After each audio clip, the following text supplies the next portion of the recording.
Muy buenos días, estimados estudiantes. El día de hoy nos reencontramos nuevamente en clase.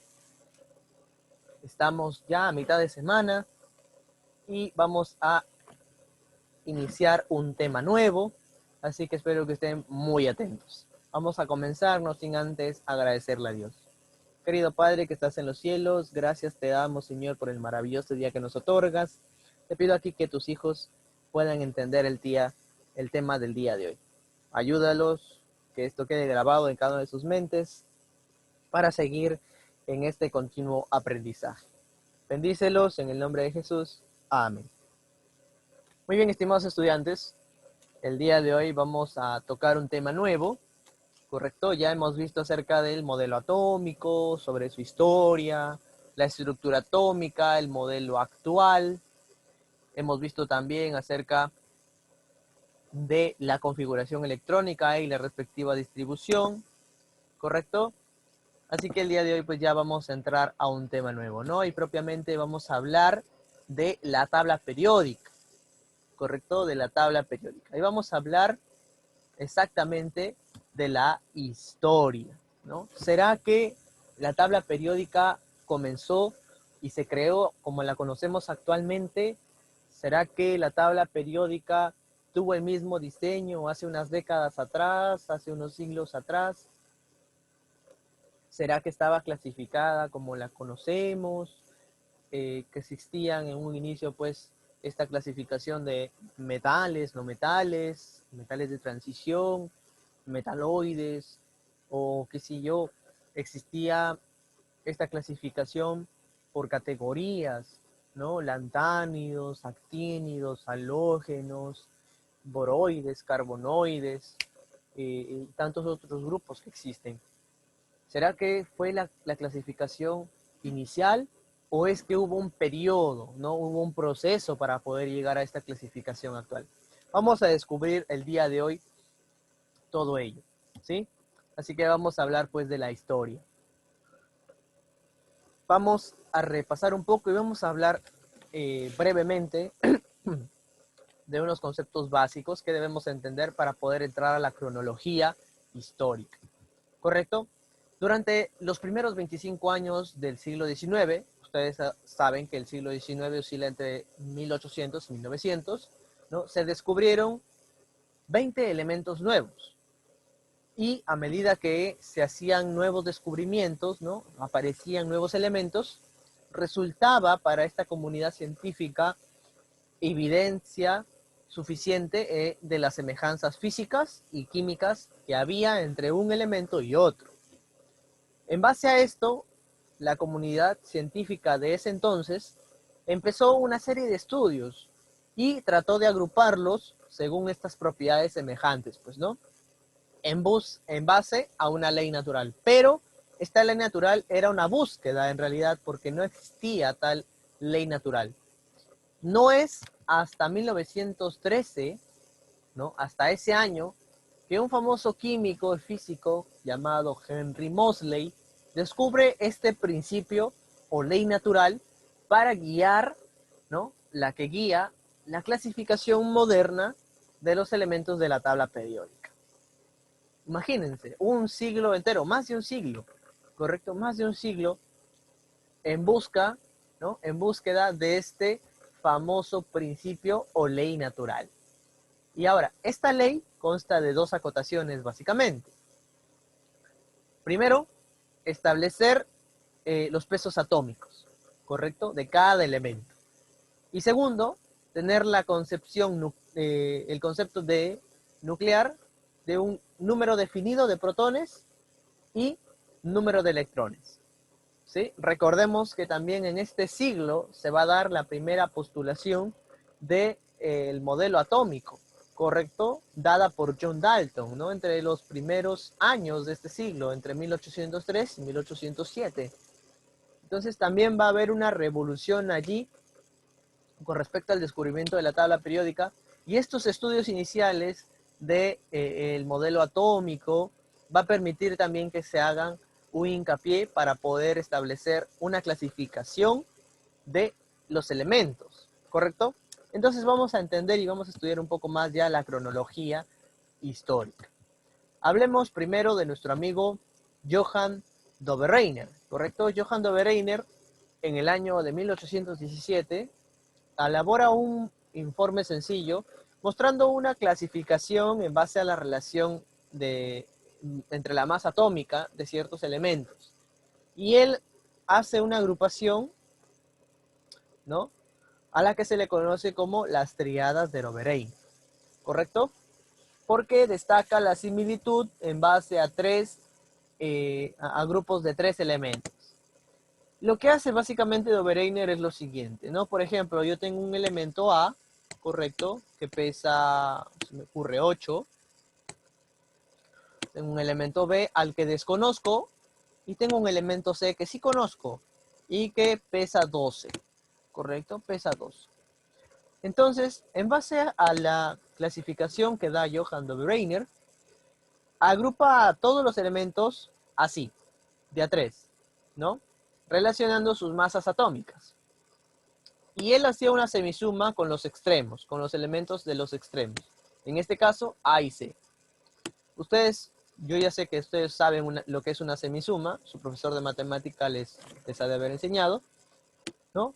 Y es básicamente lo siguiente, ¿no? Una suma dividida entre 2, ¿no? En este caso, Dobereiner hizo lo siguiente, ¿no? Hipotéticamente, digamos que este elemento A pesa 8 y este elemento C pesa 12. 8 más 12 sobre 2, ¿correcto? Que nos da un resultado de 10, ¿cierto? De 10. Entonces, este elemento B pesa 10. Y así estableció toda la clasificación de los elementos que se conocían hasta esa época, ¿no? Hasta ese entonces. De a 3, de a 3, de a 3, ¿no? Por eso se le conoce como las triadas de Dobereiner, ¿correcto? Muy bien. Entonces, un gran científico que dio los primeros inicios para que se realizaran más descubrimientos, ¿no? Luego tenemos a nuestro amigo John Newlands, ¿correcto? John Newlands, que en el año de 1864 clasifica a los 62 elementos que se conocían hasta ese entonces en grupos de 8, ¿no? Y hace esta agrupación, hace esta clasificación debido a que él observa propiedades físicas semejantes, ¿no? Y esta clasificación se conoce pues como las octavas, y adivinen de quién, lógico, las octavas de Newlands, ¿no? Ahora, esta clasificación carecía un poquito de solidez, pero ya empezaba a haber un diseño más o menos semejante a lo que conocemos actualmente de la tabla periódica, ¿no? ¿Propuesta por quién? Por John Newlands.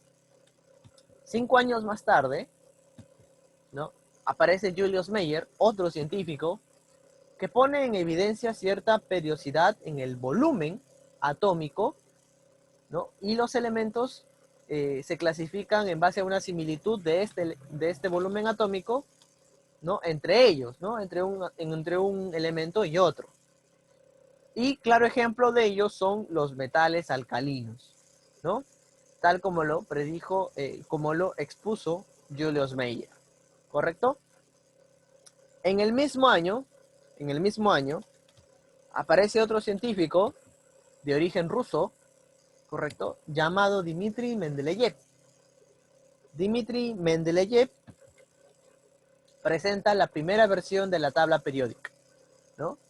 Así como la conocemos actualmente, un tanto parecido, ¿correcto? Pero ya un diseño así más detallado, ¿no? A diferencia de los demás científicos que pues hacían unas agrupaciones un tanto, por así decirlo, brutas, ¿no? Abruptas, ¿correcto? En cambio, Dmitri Mendeleev se tomó esa paciencia de poner un poquito más de coherencia, ¿no? Y fue el primer diseño, cabe resaltar, el primer diseño coherente de las semejanzas de los elementos, dado que esta clasificación estaba dada en relación a las masas atómicas. Dmitri Mendeleev hace una clasificación casi similar a lo que hizo Johann Dobereiner, ¿cierto? Más de 30 años atrás, ¿correcto? Y esta tabla ya contenía 63 elementos. Miren, desde la clasificación de John Newlands, ¿no?, 5 años atrás, solamente existían 62, pero hasta la época de Dmitri Mendeleev ya se había descubierto un elemento más. Pero aún faltaba un poco más de solidez a esta clasificación. Así que aparece nuestro amigo Henry Moseley, ¿no? Henry Moseley, y él en 1913 descubre la ley de los números atómicos, ¿correcto? En base a un estudio de espectro de rayos X de 50 elementos. Y según este experimento, ¿no? Él calcula la frecuencia de rayos X que producía un elemento con rayo catódico. Y en base a una serie de análisis, en resumen, ¿correcto? Determina que era proporcional al número atómico. Y es así como se consolida y se da una clasificación ya moderna, ¿no? De los elementos de la tabla periódica, ¿correcto? Entonces, hemos visto una pequeña cronología con 5 científicos, los más importantes, que realizaron estos estudios para tener lo que conocemos hoy como la tabla periódica, ¿correcto? Muy bien, estimados estudiantes. Entonces, ¿cuáles son las bases actuales de la clasificación de la tabla periódica? Número 1, que los elementos químicos están ubicados en la tabla periódica por orden creciente y correlativa de sus números atómicos. Si ustedes observan una tabla periódica en casa, van a observar, ¿no?, que siempre va a haber un orden de izquierda a derecha, ¿correcto? De izquierda a derecha. Y siempre se va a dar esto en cada periodo, ¿no? Empezando por el hidrógeno 1, que está aquí, este es el número atómico, está aquí de arriba, yendo al helio 2, y ahí termina el primer periodo. Pasamos abajo al segundo periodo, igual, de izquierda a derecha. Litio 3, ¿no? Berilio 4, boro 5, carbono 6, nitrógeno 7, y así sucesivamente, hasta que termine el periodo en neón y vuelve a repetirse el mismo patrón, ¿no? De izquierda a derecha, ¿correcto? Es así como se clasificaron, ¿no? En base a su número atómico, ¿no? Y también van a notar que hay una pequeña peculiaridad, ¿no? Que también vemos la relación que hay de las masas atómicas, ¿correcto? Empezando con 1, luego vamos al helio que pesa 2, litio que pesa 6, ¿no?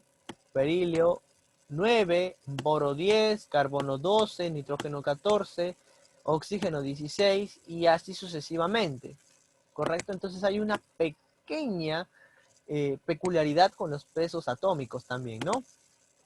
Muy bien. Segundo aspecto, segunda base actual. Todos los elementos que tienen una distribución electrónica externa semejante constituyen grupos en la tabla periódica. Profesor, ¿cómo así? Recuerden ustedes que vimos la configuración electrónica, ¿verdad? La regla de Mollier, ¿cierto? La regla de construcción, como ustedes de repente ya se acostumbraron a llamarla, la regla del serrucho, ¿sí? Y dada la casualidad de que, por ejemplo, todos estos elementos, ¿sí?, constituyen un único grupo. ¿Por qué? Porque todos ellos terminan, ¿no? Su distribución electrónica termina en S1, independientemente del periodo, ¿no? El hidrógeno termina en un S1, el litio va a terminar en 2S1, ¿correcto? Igual el sodio, igual el potasio, ¿no? Igual el rubidio, el cesio, el francio. Todos van a terminar en S1. Entonces, como todos terminan en S1, ¿por qué no agruparlos en un solo grupo? Es lo que hicieron todos los científicos, ¿no? Dijeron, ¿por qué no lo voy a agrupar en un solo grupo si todos terminan en S1? Agrupémoslo entonces en un solo grupo, ¿correcto? Y dada esta característica, pues van a también tener ciertas propiedades similares, ¿no? Ciertas propiedades semejantes, ¿correcto? Muy bien. Sigamos entonces. Tercera y última base actual para la clasificación de los elementos. Todos los elementos de un grupo tienen propiedades químicas semejantes, ¿correcto? Todos. Por ejemplo, los metales alcalinos, que son los del grupo 1, todos son radioactivos, ¿no? Todos son altamente reactivos y estos elementos, ¿no?, son metales, por ejemplo, ¿correcto? Son metales y son agentes oxidantes, ¿no? Otra característica. Mientras que, por ejemplo, aquí en el grupo 7A, ¿no? Están los halógenos, está el flúor, el cloro, el bromo, el yodo, y estos son característicamente, son los grupos, son el grupo más electronegativo, ¿sí? Son los agentes reductores, ¿correcto? Entonces, hay la característica de uno y otro grupo, ¿no? Y cada uno tiene características químicas semejantes entre uno y otro elemento que están constituyendo un mismo grupo, ¿correcto? Muy bien, estimados estudiantes, entonces hemos terminado la clase del día de hoy. Repasemos esto porque nos va a servir para la clase siguiente, ¿sí? Cuídense mucho, Dios los bendiga, nos vemos la siguiente clase.